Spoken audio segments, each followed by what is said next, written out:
नमस्कार। हमारे साइंस में ऐसे बहुत सारे डेडली और स्केरिस्ट एक्सपेरिमेंट हुए थे जिसने पूरी ह्यूमन हिस्ट्री को ही हिलाकर रख दिया। अगर साइंटिस्ट को कोई नई चीज डिस्कवर करनी है तो सबसे पहले किसी सब्जेक्ट पर टेस्ट करते हैं, एक्सपेरिमेंट करते हैं, ताकि उस एक्सपेरिमेंट की प्रो और कॉन्स को जान सके, उसके इफेक्ट्स को जान सके। मोस्टली एक्सपेरिमेंट एनिमल्स पर किए जाते हैं क्योंकि एनिमल्स इजी और एक्सेसिबल होते हैं। लेकिन हमारी ह्यूमन हिस्ट्री में वर्ल्ड वॉर 2 के दौरान एक बहुत ही भयानक एक्सपेरिमेंट हुआ था, लेकिन ये जानवरों पर नहीं, इंसानों पर एक्सपेरिमेंट।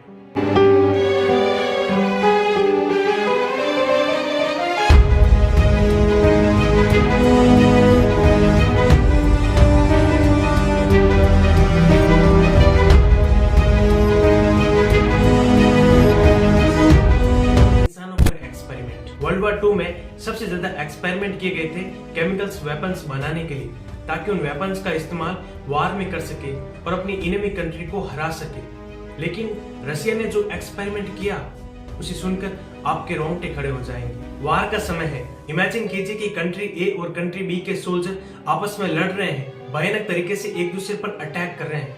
इनमें से कंट्री ए के सोल्जर बिना रुके और बिना सोए कंट्री बी पर कंटिन्यूअसली अटैक कर रही है, जबकि कंट्री बी के पास इतनी पावर नहीं है कि वो अपनी स्लिप को कंट्रोल कर सके और कंट्री ए के साथ कंटिन्यूअसली फाइट कर सके। तो इनमें से कौन सा देश जीतेगा? ऑब्वियसली कंट्री ए के सोल्जर जीतेंगे। 1940 में रशिया ने भी एक ऐसा एडवांटेज पाने के बारे में सोचा, लगातार 30 दिनों तक बिना सोए रहना। रशिया ने वर्ल्ड वॉर 2 के दौरान अपनी बंदी बनाई गई कैदियों में से 5 कैदियों को इस स्लीपिंग एक्सपेरिमेंट के लिए चुना। शर्त सिर्फ इतनी थी कि लगातार 30 दिनों तक बिना सोए एक कमरे में बंद रहना, और अगर वे इस एक्सपेरिमेंट में सफल हो जाते हैं तो इन कैदियों को आजाद कर दिया जाएगा। उन 5 कैदियों को एक सील्ड चैम्बर में बंद कर दिया गया। ने बाहर की रोशनी, ने सोने के लिए बेड, श्वास लेने के लिए ऑक्सीजन, खाने के लिए खाना, पीने के लिए पानी, पढ़ने के लिए कुछ किताबें और एक टॉयलेट की सुविधा दी गई थी। रिसर्चर्स ने कमरे के अंदर 2 वन वे मिरर लगाए क्योंकि उस समय सीसीटीवी कैमरा नहीं था, और उन 5 कैदियों की आवाज को सुनने के लिए एक कमरे के अंदर माइक्रोफोन लगाया गया। पहले दिन कैदियों को यह लगा कि सिर्फ 30 दिन तो हैं, निकाल लेंगे, लेकिन शायद उन कैदियों को यह पता नहीं था कि कमरे के अंदर ऑक्सीजन के साथ साथ एक एक्सपेरिमेंटल गैस भी छोड़ी गई थी ताकि उन कैदियों को नींद ना आ सके। पहले 3 दिनों तक सब नॉर्मल रहा। चौथे दिन वे सारे कैदी वार के बारे में बात कर रहे थे, अपनी लाइफ के बारे में बात कर रहे थे, आफ्टर फ्रीडम की बात कर रहे थे। लेकिन डे 9 के बाद में एक शॉकिंग इंसिडेंट होता है। 5 कैदियों ने आपस में बात करनी बंद कर दी थी।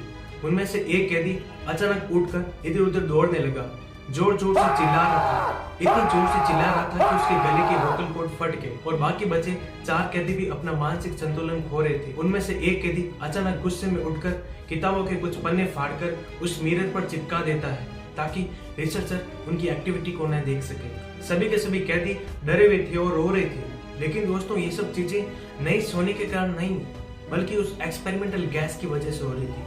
अब रिसर्चर्स ने एक बहुत ही बड़ी गलती कर दी। उन्होंने उस गैस की क्वांटिटी को बढ़ाना शुरू कर दिया, और अब रिसर्चर्स हैरान थे क्योंकि गैस की क्वांटिटी बढ़ाने के बाद भी वे कैदी शांत थे।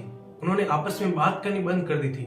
रिसर्चर्स को लगा कि शायद कमरे के अंदर का माइक्रोफोन खराब हो गया होगा, लेकिन दोस्तों ऐसा नहीं था, क्योंकि ऑक्सीजन के प्रयोग से पता चल रहा था कि वे सारे के सारे कैदी जिंदा है। रिसर्चर्स 30 दिन से पहले उस कमरे को नहीं खोलना चाहते थे, लेकिन जब डे 10 के बाद भी कोई एक्टिविटी नहीं हुई तब रिसर्चर्स घबरा गए थे। उन्होंने कमरे के अंदर की एक्सपेरिमेंटल गैस को बाहर निकालकर उसके अंदर फ्रेश एयर भर दी थी और सारे कैदियों को अलर्ट कर दिया कि हम कमरे के अंदर आ रहे हैं, दरवाजे से दूर हटकर घुटनों के बल बैठ जाओ। तभी दोस्तों अंदर से एक आवाज आती है,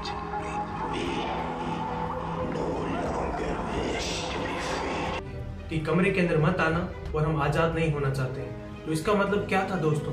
क्या वे सारे के सारे कैदी पागल हो गए थे, या फिर उस गैस का असर था जिससे वे एडिक्टेड हो गए थे? चाहे जो भी हो, रिसर्चर्स को कुछ भी समझ में नहीं आ रहा था। रिसर्चर्स ने जैसे ही कमरे के दरवाजे को खोला, उनके रोंगटे खड़े हो गए थे, क्योंकि कमरे के चारों तरफ खून फैला हुआ था, और जो खाना कैदियों के लिए रखा गया था किसी ने उसे छुआ तक नहीं। तो वे लोग क्या खा रहे थे?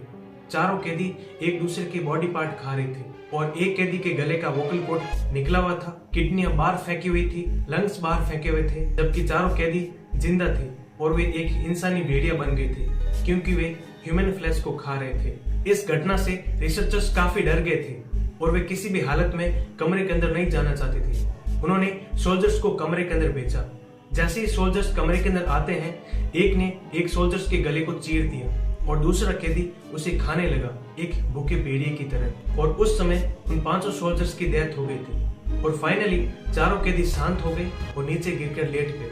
तभी जल्दी से एक रिसर्चर उनके पास आकर उनके ब्लड में मॉर्फिन को इंजेक्ट कर देता, लेकिन फिर भी वे छटपटा रहे थे। उस इंजेक्शन का उन पर कोई असर नहीं हो रहा था। फिर उनको जल्दी से हॉस्पिटल ले जाया गया, लेकिन वे एक ही बात बोल रहे थे, वी नीड गैस, हमें वो गैस चाहिए। जब ऑपरेशन के दौरान डॉक्टर्स ने कैदियों को बेहोश करने के लिए मॉर्फिन के 8 इंजेक्शन लगाए, लेकिन वे फिर भी होश में थे और डॉक्टर इस बात से हैरान थे क्योंकि जिस मॉर्फिन के इंजेक्शन से कोई भी बेहोश हो जाता था वे होश में थे और वे डॉक्टर से बार बार कह रहे थे कि हमें होश में रखकर ही हमारा ऑपरेशन करो, हमें इस दर्द में मजा आ रहा है। उस ऑपरेशन से चारों में से एक कैदी की मौत हो गई और अब बाकी बचे 3। उनमें से एक कैदी जोर जोर से हंसने लगा और अचानक शांत हो गया और अपने लिप्स से कुछ विस्पर कर रहा था, मानो कि वो कुछ कहना चाहता हो। जब नर्स ने उसे पेन और पेपर दिया तो उसने लिखा कीप कटिंग, यानी हमारे अंग काटते रहो।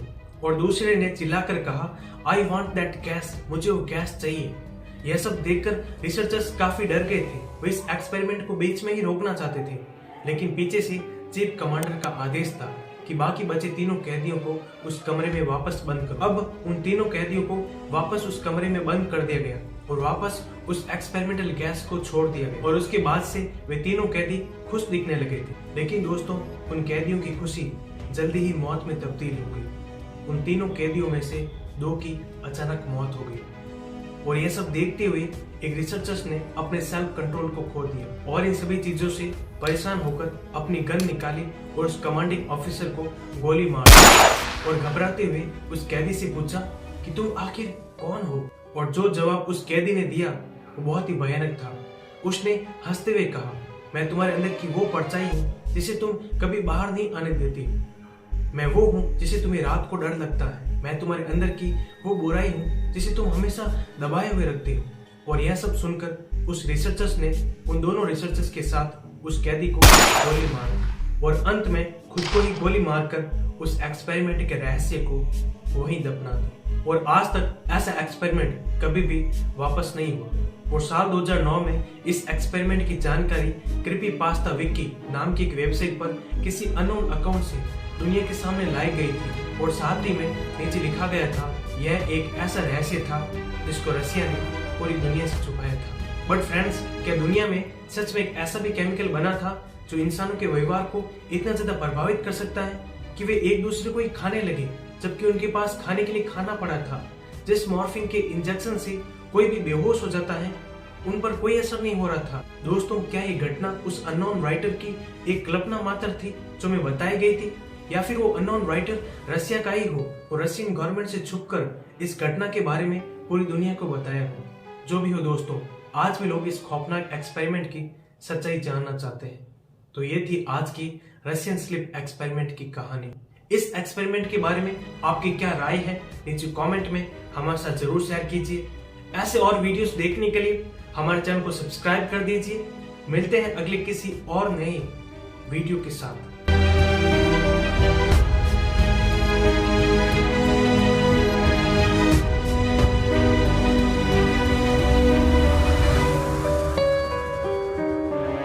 Thank you.